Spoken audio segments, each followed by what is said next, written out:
അതായത് 2008 അനിയൻ മരണപ്പെടുന്നത്. അപ്പോൾ അത് കഴിഞ്ഞിട്ട് ഒരു വർഷം കഷ്ടിയാവുന്നതിന് മുമ്പ് തന്നെ പാർട്ടിയുടെ നേതാക്കന്മാർ ബന്ധപ്പെട്ടൊരു ഫണ്ട് ശേഖരിക്കുന്നുണ്ടെന്ന്. എനിക്കോ എൻ്റെ കുടുംബത്തിന് ആർക്കും അതിന് താല്പര്യമില്ലായിരുന്നു. വേണ്ടാന്ന് നിർബന്ധമായിട്ടും പറഞ്ഞിട്ടും നേതാക്കന്മാർ പറഞ്ഞത് ഒരു പൊളിറ്റിക്കൽ ഇഷ്യൂ ആവണമെന്നുണ്ടെങ്കിൽ അത് അങ്ങനെ തന്നെ ആവണമെന്ന് പറഞ്ഞ് നേതാക്കന്മാരുടെ നിർബന്ധപ്രകാരമാണ് ഞങ്ങളത് സമ്മതിച്ചത്. അപ്പോൾ അത് കഴിഞ്ഞിട്ട് ഫണ്ട് കളക്റ്റായി 10 രൂപ കളക്ട് ചെയ്തു.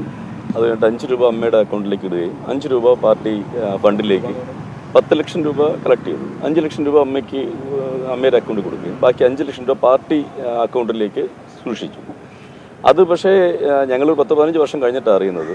അത് ഇമ്മീഡിയറ്റ്ലി അന്നത്തെ പാർട്ടിയുടെ ലോക്കൽ കമ്മിറ്റി സെക്രട്ടറി എന്ന് പറഞ്ഞ രവീന്ദ്രനായിരുന്നു. അപ്പോൾ അദ്ദേഹം അത് ക്യാഷ് അങ്ങനെ തന്നെ മാറ്റിയിട്ട് അയാൾ വീട് വയ്ക്കാനും ബാക്കിയുള്ള കാര്യങ്ങളായിട്ട് ബന്ധപ്പെട്ടങ്ങ് ഇറങ്ങി.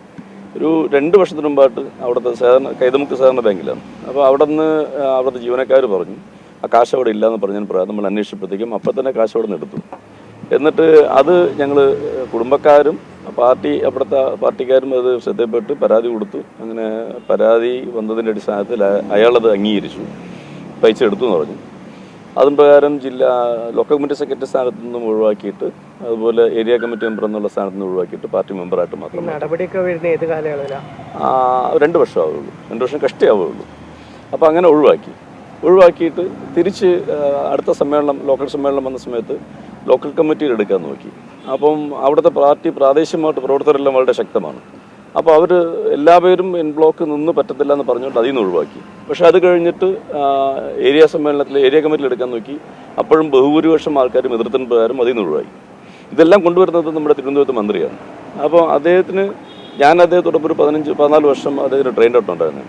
അപ്പം ഒരു രക്തസാക്ഷി കുടുംബം, രക്തസാക്ഷി ഫണ്ട് എന്നൊക്കെ പറയുമ്പോഴത്തേക്ക് അത് തൊടുന്ന ഒരാളെ ഏത് പ്രസ്ഥാനമാണെങ്കിലും പാർട്ടിയിൽ പിന്നെ ഉണ്ടാവില്ല. അങ്ങനെയാണ് ഞാൻ കേട്ടത് തൊട്ടുള്ളത്. അപ്പോൾ അത് ഒഴിവാക്കിയിട്ട് പിന്നീട് അദ്ദേഹം തന്നെ മുൻകൈ എടുത്തുകൊണ്ട്, അദ്ദേഹമാണ് തിരുവനന്തപുരം ജില്ലയുടെ കാര്യങ്ങളെല്ലാം നോക്കുന്നത്. അപ്പോൾ അദ്ദേഹം തന്നെ മുൻകൈ എടുത്തുകൊണ്ട് CITUവിൻ്റെ ജില്ലാ സെക്രട്ടറി കഴിഞ്ഞ സമ്മേളനത്തിൽ കൊണ്ടുവന്നു. അപ്പോൾ ഇതിനെതിരായിട്ട് ഞങ്ങൾ എല്ലാവരും ഗോവിന്ദമാഷ് അടക്കം സംസ്ഥാന സെക്രട്ടറിക്ക് അടക്കം പരാതി, സംസ്ഥാന സെക്രട്ടറിക്ക് ജില്ലാ സെക്രട്ടറിക്ക് അടക്കം എല്ലാവർക്കും പരാതി കൊടുത്തു. പക്ഷെ പരാതിയിൽ ഒരു നടപടി ഇതുവരെ വന്നിട്ടില്ല. ഞാൻ 7 വയസ്സിൽ ബാലസംഘമായിട്ട് ബന്ധപ്പെട്ട് പാർട്ടി പ്രവർത്തനം വന്നതാണ്. 50 വർഷമായി പാർട്ടി ബന്ധമുണ്ടായിട്ട്. അപ്പോൾ ഞങ്ങൾ അതിൻ്റെ ഒരു മെരിറ്റോ അല്ലെങ്കിൽ ഒരു ആനുകൂല്യങ്ങളോ ഒന്നും ഞങ്ങൾ ചോദിക്കുന്നില്ല. എന്നെ UDF മിനിസ്റ്റർ ഇരുന്നപ്പോഴത്തേക്കും കേരള സ്റ്റേറ്റ് സ്പോർട്സ് കൗൺസിലിൽ കരാട്ടെ കോച്ചായിട്ട് കയറിയത്. ആദ്യത്തെ കരാട്ടെ കോച്ച് ഞാനായിരുന്നു. 10 വർഷം കഴിയുമ്പോഴത്തേക്ക് അത് പെർമനൻ്റ് ആക്കേണ്ട സമയത്ത് എൻ്റെ പാർട്ടി ഇരിക്കുന്ന സമയത്ത് ജോലിയിൽ നിന്ന് പിരിച്ചുവിട്ടതാണ്. അതും എനിക്ക് പരാതിയില്ല. കാരണം അങ്ങനെ ഒരു ആനുകൂല്യം ഈ പാർട്ടിയിൽ നിന്ന് നേടി ജീവിക്കാൻ വേണ്ടിയിട്ടല്ല ഞങ്ങൾ ഈ പാർട്ടി വന്നത്. പക്ഷെ അതൊന്നും നമുക്ക് പ്രശ്നമില്ല, വിഷമമില്ല. ഈ പാർട്ടി ഫണ്ട് വകമാറ്റിയ ആളിനെ CITUവിൻ്റെ ജില്ലാ സെക്രട്ടറി ആക്കുക എന്ന് വെച്ചാൽ അത് ഞങ്ങൾക്ക് ഉൾക്കൊള്ളാൻ പറ്റില്ല. ഞങ്ങൾ കുടുംബക്കാരോ അല്ലെങ്കിൽ അവിടെയുള്ള ഒരു പാർട്ടിക്കാർക്ക് ഉൾക്കൊള്ളാൻ പറ്റത്തില്ല. അപ്പോൾ വല്ലാത്ത വിഷമത്തിൽ നിൽക്കുന്ന സമയത്താണ് കുഞ്ഞികൃഷ്ണ സഖാവിൻ്റെ ഒരു പ്രതികരണം വന്നത്. അപ്പോൾ ഇപ്പോൾ അതൊരു ആപ്റ്റ് ടൈമാണെന്ന് തോന്നിയുകൊണ്ട് പറഞ്ഞതാണ്. ഒരുപാട് അനുഭവിക്കുന്നുണ്ട്.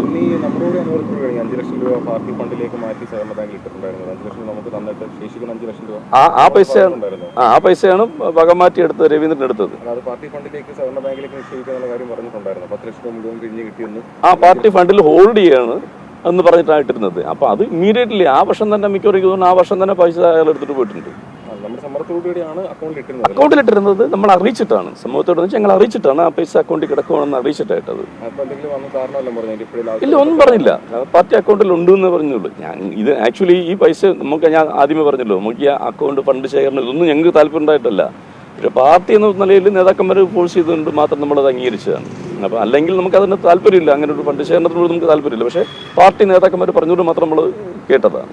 പക്ഷെ ആ കാശ് തൊടുമ്പോഴത്തേക്കും അയാളെ പൂർണ്ണമായിട്ട് ഒഴിവാക്കാൻ വേണ്ടി ഒരു 5 പാർട്ടി മെമ്പർഷിപ്പ് എൻ്റെ വീട്ടിലുണ്ട്. 85 5 പാർട്ടി മെമ്പർഷിപ്പ് എന്ന് വെച്ചാൽ നമുക്ക് ചിന്തിക്കാൻ പറ്റുന്നതല്ല.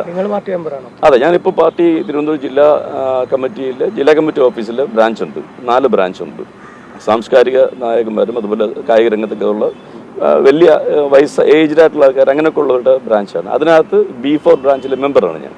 അപ്പോൾ എൻ്റെ ബ്രാഞ്ചിലൊക്കെ ഞാനത് ഒരുപാട് പ്രാവശ്യം പറഞ്ഞിട്ടുണ്ട്. അതുപോലെ ഇപ്പം നിലപാടുകളെല്ലാം മോശമല്ലേ. അപ്പോൾ ഞാൻ എൻ്റെ ബ്രാഞ്ചിൽ എനിക്ക് എൻ്റെ വിഷമങ്ങൾ മാത്രം പറയുകയാണെങ്കിൽ ബ്രാഞ്ചിൽ ചോദിച്ചപ്പോഴത്തേക്കും ഈ വെള്ളാപ്പള്ളിയുടെ വിഷയവും സുകുമാരനായുടെ വിഷയം ചോദിച്ചപ്പോഴത്തേക്കും ജില്ലാ സെക്രട്ടറി പ്രതികരണം തന്നെ അത് സന്ദർഭോചിത രാഷ്ട്രീയമാണ് എന്ന് പറയുമ്പോൾ അതെന്ത് സന്ദർഭത്തിന് അനുസരിച്ചുള്ള രാഷ്ട്രീയമാണ് ഈ നിലപാട് എടുക്കുന്നതെന്ന് എനിക്ക് മനസ്സിലാകുന്നില്ല. ഞങ്ങളൊക്കെ വിശ്വസിച്ച് വന്നത് ചാവാൻ തയ്യാറായിട്ട് മരണത്തിന് മുഖാമുഖം നിന്ന് ഫേസ് ചെയ്തിട്ടുണ്ട് 85 കാലഘട്ടത്തിൽ. അപ്പോൾ അതിനകത്ത് നിൽക്കുന്നതെല്ലാം നല്ല നിലപാടുകൾ, ജാതി മത വർഗീയത ഒന്നുമില്ലാത്തൊരു രാഷ്ട്രീയ പാർട്ടി നിലയാണ്. അതിൽ നിന്ന് മാറുന്ന നിലപാട് വരുമ്പോൾ ഇതൊക്കെ നമ്മളെ വിഷമിപ്പിച്ച കാര്യങ്ങളാണ്. പക്ഷെ ഇതൊന്നുമല്ല ഈ തരത്തിൽ പ്രതികരിക്കാൻ കാരണം ഈ രവീന്ദ്രനെ ജില്ലാ സെക്രട്ടറി ആക്കിയതാണ്. പ്രത്യേകിച്ച് ഇപ്പോഴത്തെ വിഷയം വന്നപ്പോഴത്തേക്കും പറഞ്ഞു എന്നേ ഉള്ളൂ. വാർത്ത വന്നതിന് ശേഷം ജില്ലാ കമ്മിറ്റി തന്നെ ബന്ധപ്പെട്ടിരുന്നു. അല്ല, അത് ഞാൻ പ്രതീക്ഷിക്കുന്നുണ്ട്. കാരണം ഇനി ഒരുപാട് ആരോപണങ്ങളും വരും, അതുപോലെ പാർട്ടി നടപടി വരുന്നുണ്ട്. എന്ത് നടപടി വന്നാലും സന്തോഷത്തോടെ മനസ്സ് തുറന്ന് സ്വീകരിക്കാൻ തയ്യാറായിട്ട് തന്നെയാണ് ഞാൻ നിൽക്കുന്നത്. നിങ്ങൾ തീരുമാനം എന്താണ്? പാർട്ടി വിടാനോ? പാർട്ടി പൂർണ്ണമായിട്ട് വിടുകയാണ്. ഞാൻ പറഞ്ഞല്ലോ, ഇങ്ങനെയുള്ള നിലപാടുകൾ വയ്ക്കുന്ന ഒരു പാർട്ടിയിലോട്ട് നമുക്ക് തുറന്നു പോകാൻ പറ്റില്ല. 50 വർഷത്തെ പാർട്ടി ബന്ധം എന്ന് വെച്ചാൽ ചെറുതല്ലല്ലോ.